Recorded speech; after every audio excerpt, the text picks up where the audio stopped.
সজীব ছোট ছেলে, সে সবকিছু জানতে চাইত, কিন্তু মৌমাছি দেখলে একটু ভয় পেত। একদিন সজীব দেখল একটি মৌমাছি গুনগুন শব্দ করতে করতে উড়ে বেড়াচ্ছে। সজীব ভয় পেয়ে দূরে সরে গেল। মৌমাছিটি সুন্দর ফুলে বসল। সজীব দেখল মৌমাছিটি ফুলের মিষ্টি রস খাচ্ছিল। গুনগুন যখন উড়ল, তার পায়ে গায়ে হলুদ পরাগ লেগেছিল। সজীব ভাবল, এটা কি? গুনগুন অন্য একটি ফুলে বসল। তার পায়ে থাকা পরাগ সেই ফুলের মধ্যে পড়ে গেল। একটি প্রজাপতি সজীবের পাশে এসে বলল, মৌমাছিরা আমাদের খুব ভালো বন্ধু, ওরা পরাগ ছড়াতে সাহায্য করে। সজীব জিজ্ঞেস করল, পরাগ ছড়ালে কি হয়?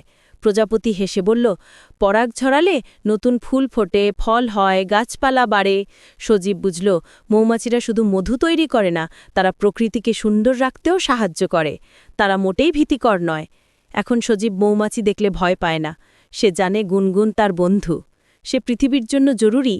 তাই এসো, আমরা সবাই মৌমাছিদের ভালোবাসি। তারা আমাদের প্রকৃতির আসল নায়ক।